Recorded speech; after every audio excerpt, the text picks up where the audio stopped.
The Murder Shelf Book Club contains disturbing content related to real-life crimes. Listener discretion is advised.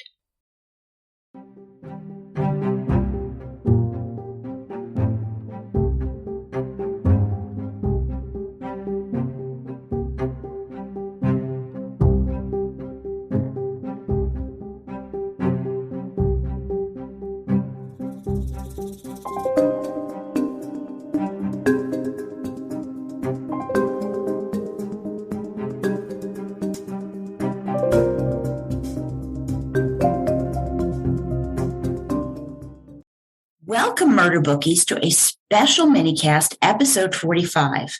I wanted to do something a little different, to listen and to learn from you. So I am speaking with one of you, a murder bookie whose opinion I value greatly, that of murder bookie Rebecca Rae Catalfu.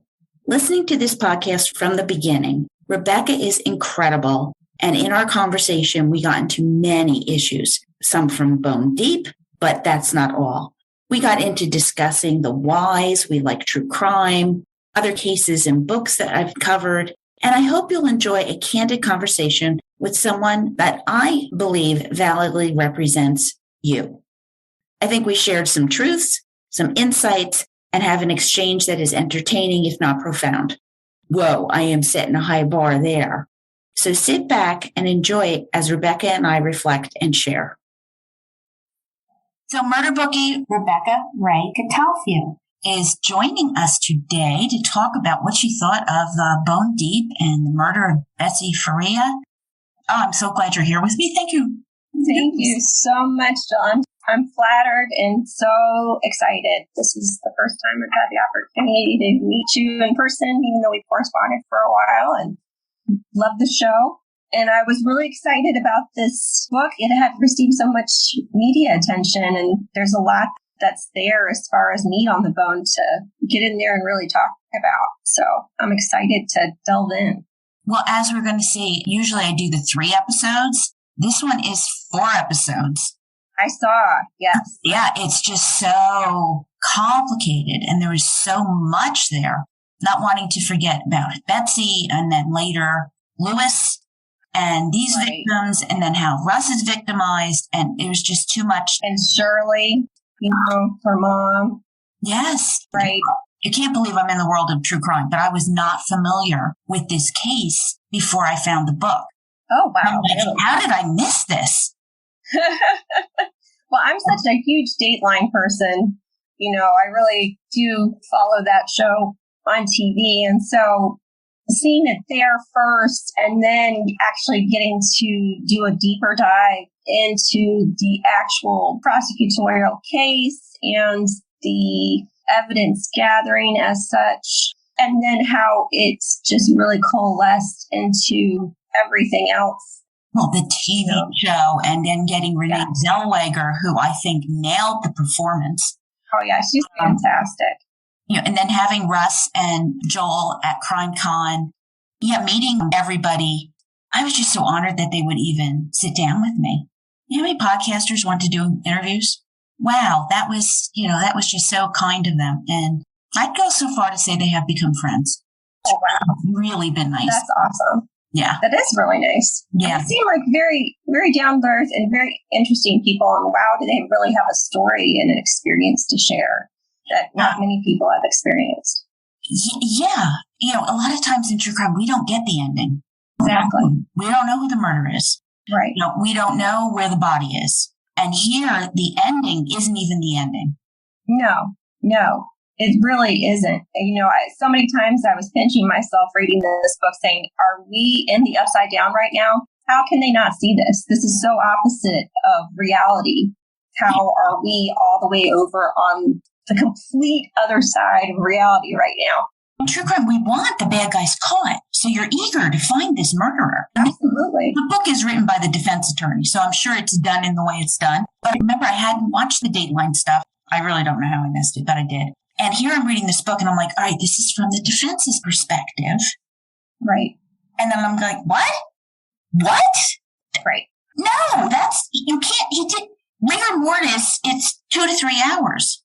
That whole body spasm. Yeah. Cadaveric spasm. that had never even seen, that they are trying to make a plausible. There's no way to determine if that actually happened, but because they want this guy, it has to have happened. That is not the way you investigate a murder. Oh, so many times I'd put the book down and say, I need to really just let this go and come back with fresh eyes. And a little bit. I kept saying I threw the book across the room, but I really did. I mean, it's not a metaphor. I was hurling the book across the room, just huffing and walking out the door. My husband's like, are you okay? And I'm like, book, just book. And he'd be like, oh, yeah, okay. You're having fun. I think, yes, this is me having fun.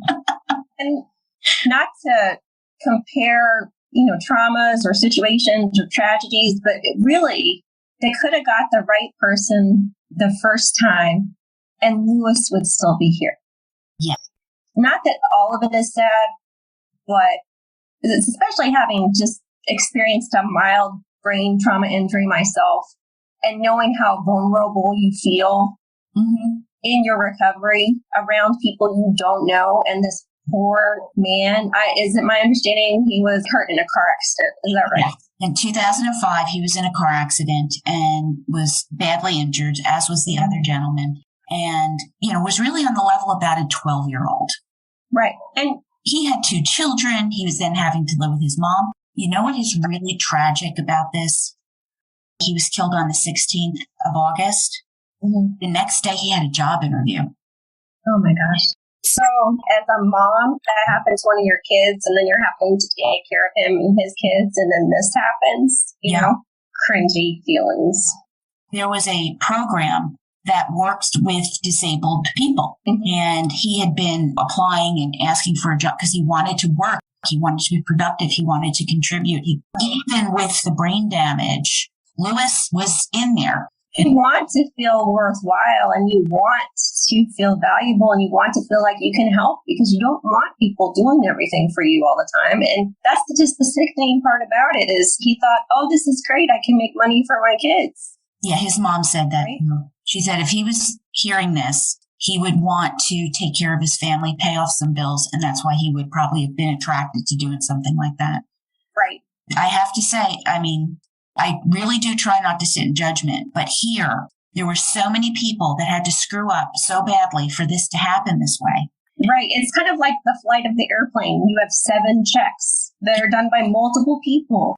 I hate people saying, oh, the system failed, but it is so egregious. And then they try to make right as best they can, and the prosecutor is hiding behind prosecutorial. Was, my gosh, so infuriating. So infuriating. When I watched the Keith Morrison interview with the prosecutor, I actually got to see her brain in motion and to see the thoughts and her catching herself repeatedly and thinking about her answer. You can really tell. And this is her trying to make a good impression and win over hearts and minds. Right.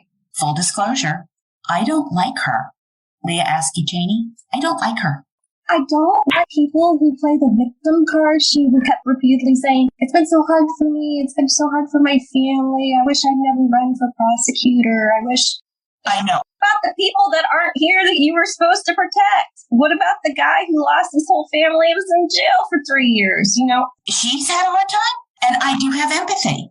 Yes, she has put herself in a really bad situation. And that interview with Keith Morrison, she did not dig herself out. No, it definitely showed the light of day on the thought process. It wasn't victim blaming. It was more, she was just seeing it from her perspective as how it had affected her. And it really bothers me when people say, oh, but I did my job. That's not my job. Even in the working world, I've worked since I was in high school. I'm 45 now and I've had multiple jobs at the same time. That is kind of my pet peeve when it comes to work is, oh, well, that's not my job. How is not your job? It was your job. Then she dug in and prosecuted him again. Made up stuff. You remember she said he had a girlfriend and she was pregnant and she was doing all this behind Betsy. That just wasn't true. Right. And that's the part where I was thinking, are we in the upside down? Because 8 sperm is now him raping his wife. Yes. All 4 of these people are bad people because they smoke pot and play Dungeons and Dragons role-playing games, just playing into that prejudice of that whole satanic panic back in the 80s and early 90s. Are we starting the satanic panic again? Are we going to go bashing role-playing games as being the things of Satan? Like, good Lord. All four of those people, and that she never interviewed any of them. And she just ended it at the end like it was a fact. Yeah. And here's what happened. And the jury's like, okay. I did look up and see what the jury had to say. And they were, a number of them, I can't speak for all, but they were very upset. They said, we're not talking about parking tickets here. And, we're talking a man's life in prison. He said, sure. How could you not tell us everything? The truth, and nothing but the truth, but we didn't get it. You held back from us. How do you do that? So I think this is an education. First, for people to understand, you have a right to have an attorney. Mm-hmm. That's your constitutional right. This is not something government gave us. We the people created this Constitution. You have a right to an attorney, and that is not an indicator of guilt. It is not. And you can't be used that way. If you take a polygraph, you can ask for a copy of the results. And if they can't produce one, and they didn't tell you it's a faux polygraph, that's a felony. Oh my God. That right there. And then the luminol pictures that never, quote unquote, developed, but then showed up just in time for the second trial. And they were anonymously. God bless whoever wrote content. Joel Schwartz did try to find out who sent them to him anonymously, and he was not successful. And I understand it. I mean, at this point, I would just kind of throw my head down. I would have given them in the first trial because I'm not going to withhold evidence. But I understand someone wanting to remain anonymous at this point because it was such a high pressure, significant case. But thank you. They saw justice was not done, and whatever else was going on, they did the right thing, because that is just disgraceful. I am so glad the new prosecutor, Mike Wood, is investigating all of this. Oh my gosh, what a powerful press conference. Just right to the point. His team looks very serious as far as getting to the bottom of exactly who did what when. Mm-hmm. The thing about justice is it can't repair all the damage done, but at least you can keep it from happening to somebody else at the hands of the same people, right? And that's what we always strive for and what we want to see. And I think part of the pull to true crime is you want to know why, so that you can figure out how to protect and avoid it yourself in the future. How did this woman seemingly charm all of these people into doing her bidding?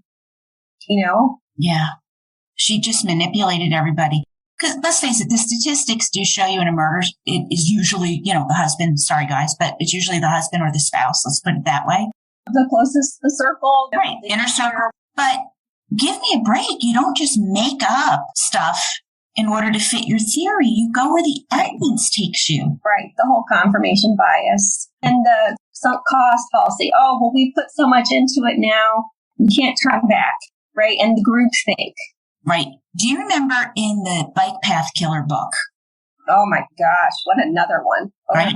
Yeah, that was a tough one. I have to say, I've been very pleased with my more recent selections of books. Oh, I love all of them for different reasons, but that was rough.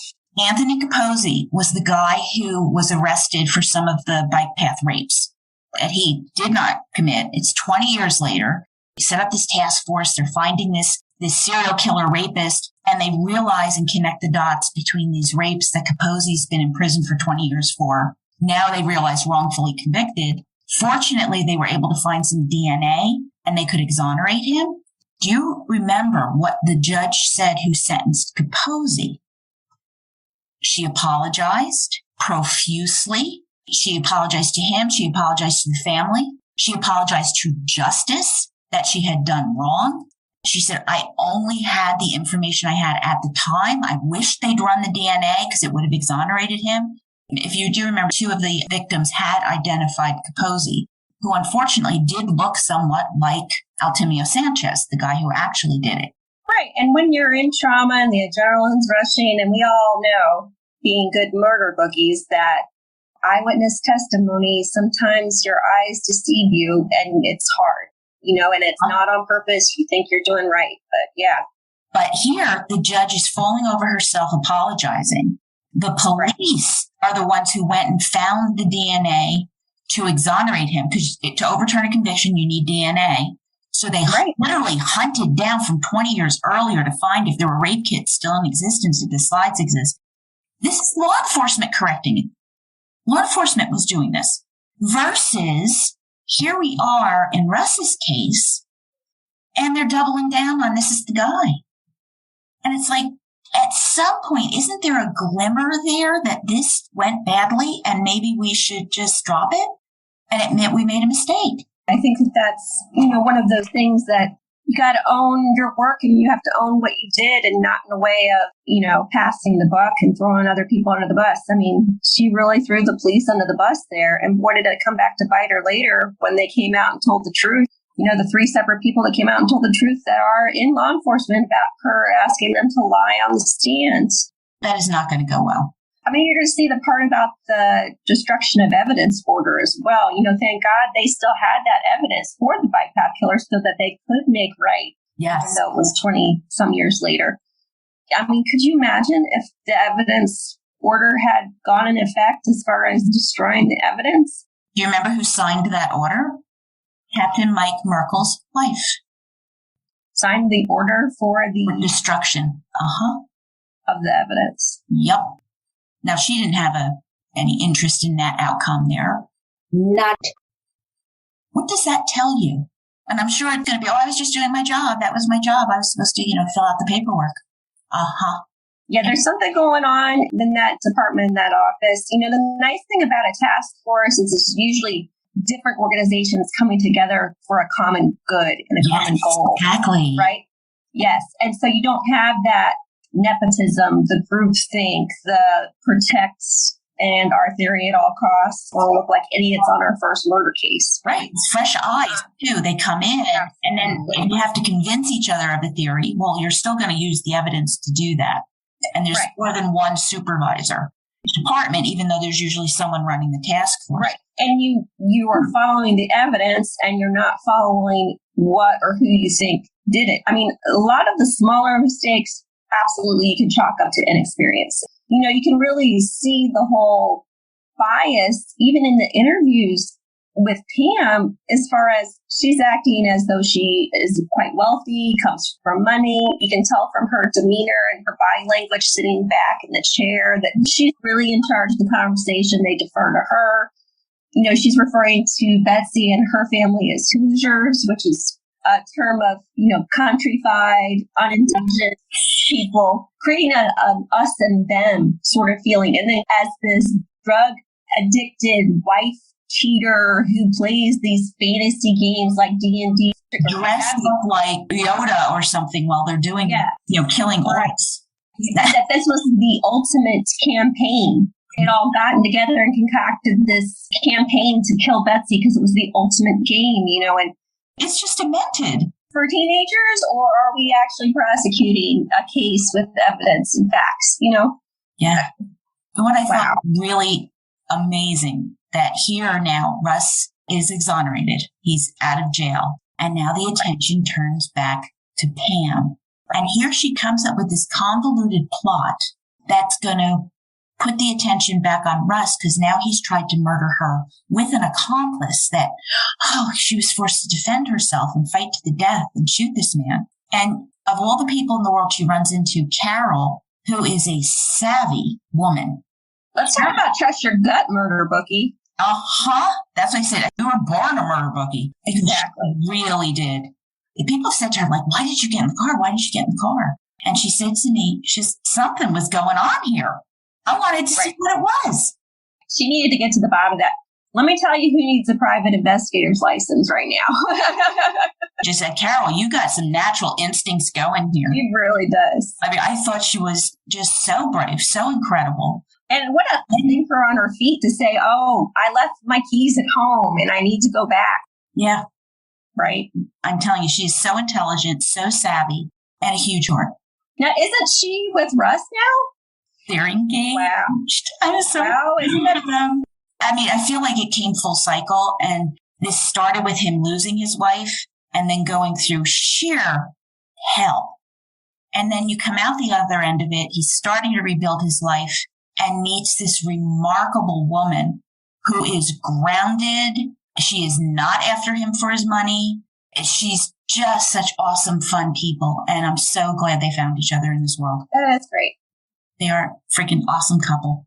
The interview with Russ and Carol, it's also with Mary Anderson. That his cousin? She is the cousin. She's the one that found Mr. Schwartz, right? Yes. Russ. She had worked as, I guess, a legal assistant for Mr. Beanie, who was an attorney. I can't think of his first name. And he was the first lawyer that went in and said, no, he's leaving. He's coming with me, and, gets Russ away from the police. And then he was charged like 6 days later. And then Joel will come into the picture.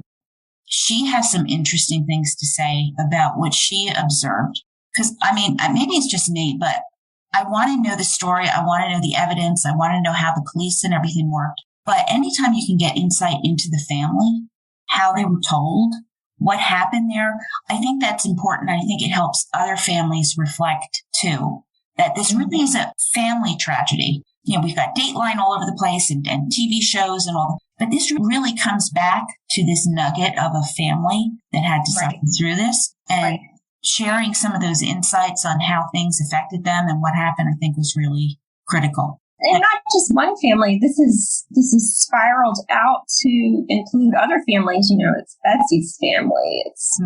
It's Russ's family. It's Mr. Gumpenberger's family. And, I don't know how much Pam's family had to do with it, but her mom ended up. 2 kids who can't be with their mother either. Right. I have no idea what Travis and Sarah are thinking, but it's not good. I'm sure that there's going to be some negative blowback on them, and they don't deserve that. Right. And it's a small town, I'm sure it's, people know each other and people talk and say things. Having grown up in a small town, I can understand how uncomfortable that is and what it's like to have something like that just happen. But it really just pulls at the fabric of the whole community. But yeah, it definitely is a family situation that is one that no one wants to experience. I hope that people are being more compassionate, that it wasn't Travis or Sarah's fault. They're going through a trauma. They're going through all this publicity, and people can be terrible. I hope people are stepping it up a little bit with a little bit more compassion in their heart. And maybe if we mention it, that people will think that way. Well, think before you type on social media. Never write anything on social media when you are mad. Yes. I could add and drunk, but either way, you just don't do it. Walk away. Listen to a podcast. Yes. Read a book. Yeah. There are many. And I'm excited for the next one as well. I'd already started that one too. So. Oh, that's another story. And I feel it's incomplete, but it's, again, a convoluted story. Serial killer Israel Keys. Woo. The whole childhood psychology that this book really gets into is quite fascinating. I loved it. I just was committed to every page. That's my thing. Where do you want to go after that? What do you suggest? Wow. Having grown up in the LDS community, and I'm no longer a practicing member, this whole Chad Daybell, Lori Vallow situation, I know nobody's written a book, but somebody's going to write an amazing book about that. I have a feeling it's underway. You're waiting on files.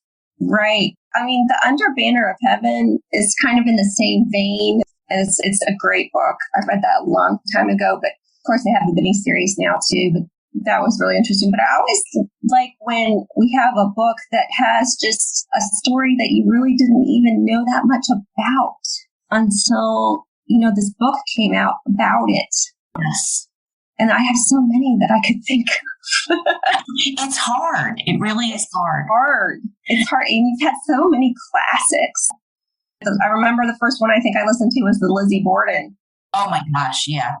My mom actually sat down and read that whole book after the podcast. I never got through the whole book because it was so dense at the time. I was doing a lot of other things, and the list. Oh yeah. He just keeps moving on, right? That we hope for an ending in that, but it just keeps progressing. I love Billy Jensen and Alexis Linkletter's podcast on the Long Island serial killer. I think they use the name Unraveled and they cover different cases under that, but this was the list. Oh, okay. I am not an investigative reporter. Right. But they can delve into and go interview and get access to way beyond the book, which is why so often I do a mini cast update on anything that has come out, or sometimes I'll just work it into the beginning of a new book. But that's one's hanging on. I hope they can get out of the way of their own investigation gone sideways. And that's why I really like the vein and the thread and the focus of this podcast, is because it's something that I've always been interested in as far as, true crime and the why. And it focuses on the reading of the actual book and the story and the author, and you kind of get to see where they were and how they were thinking. And it's my book club that I can have at any time, right? It's my book club that I don't have to make sure I'm free Tuesday at 6:00 every week for. Exactly. It fits into my schedule, and I can still have that feeling of community and still have that feeling of really great story and those extra nuggets, of the second cast at the end of, where are they now and the updates that we get. And so, I really enjoy that part of the focus of this podcast, because it is so different from some of the other ones out there. Or not that the other ones out there aren't interesting, but I feel like they're almost their own animal as far as, the investigation piece and getting involved in all that. That's a whole different animal than what you try to do here. Light to the author and their process, because it's not easy putting together a true crime book. Oh, right? No. Oh my gosh, no. It's really a complicated subject. And then when I do it, I try to find the book on the case. There's so many. You really fall down the rabbit hole and, like you said, go sideways or go to the upside down. Yeah. For every book I do, I've probably read 5 books. How do I evaluate which one's the book I really got the most out of if I don't read the 5 books, or at least 3 or 4, but usually about 5 books on the subject? If there are, some aren't, that's just the 2 books, but I read both of them to decide which one I wanted, the way I wanted to approach it. I have the greatest respect for authors. It's an overwhelming task just to put a couple scripts together. Right. I can't even imagine trying to for sure figure out how to sort through which quotes. And if you don't have time to read, please listen to me. But if you do have time to read, please listen to me. You need to really pick up the book. Right. And it's great because you get that book list. I'm always on Google saying New York Times bestseller list, looking for that next thing to read. And so this has been a reliable way of finding that next good book, right? Yeah. That I know it's coming and I can't wait for it. I love anything by Ann Rule. She's so well produced. And we really miss her in the true crime community. I know I'm not the only one. No, you're not. She was just amazing, especially her work on the Diane Downs case is still one of my favorites. And the other one was the Deborah Green case. Really liked her updates, that she would update her books with more information later. I always appreciate that. I really enjoyed her work on those. And she was probably my first true crime author that I actually really read. Ann Rule probably was up there with my first books.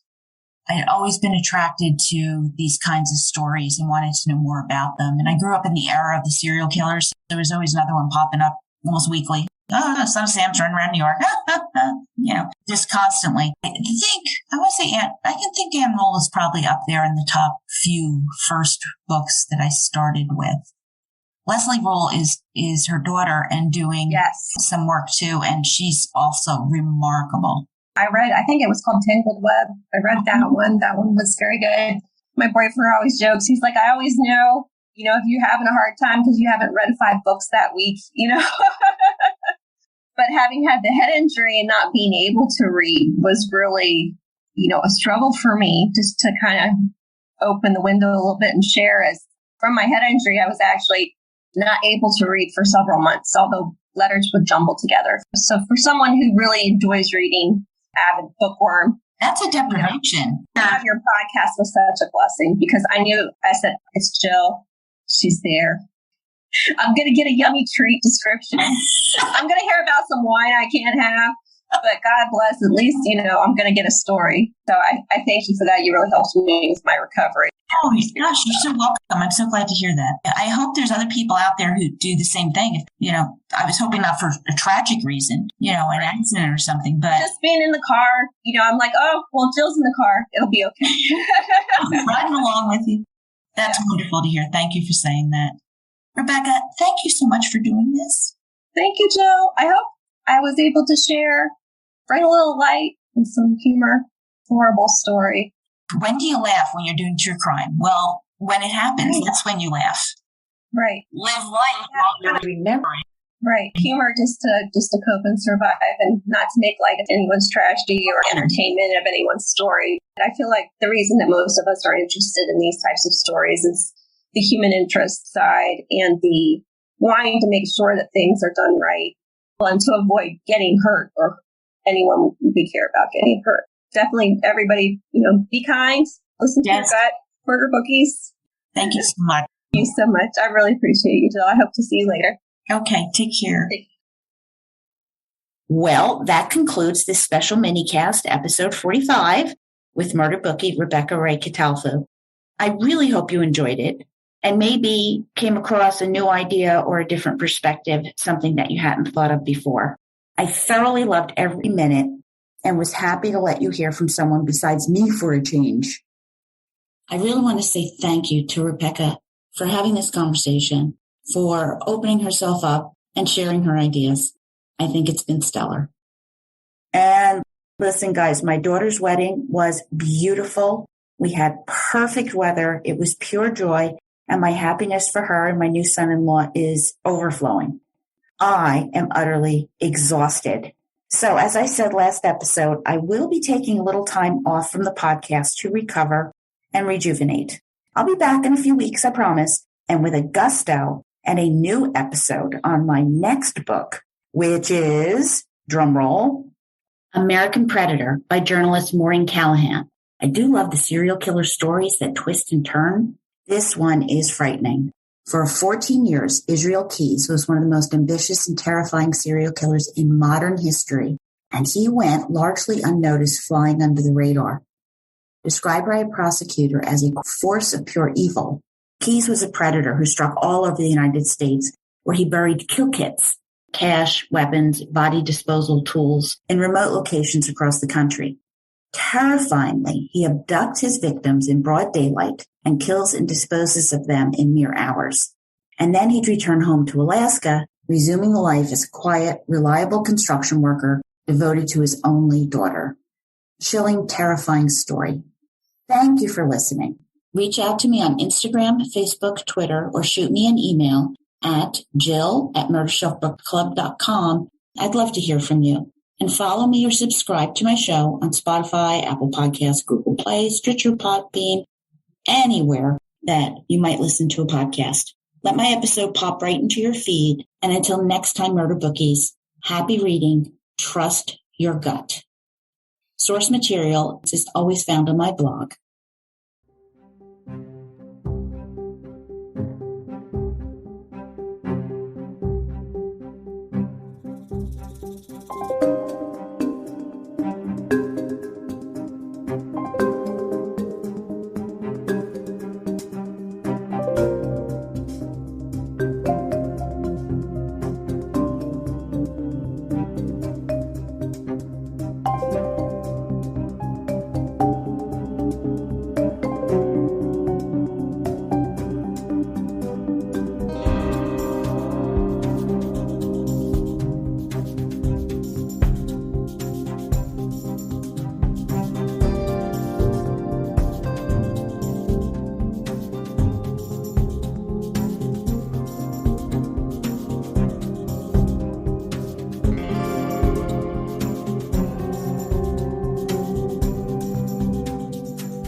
Written and produced by Jill. All rights reserved.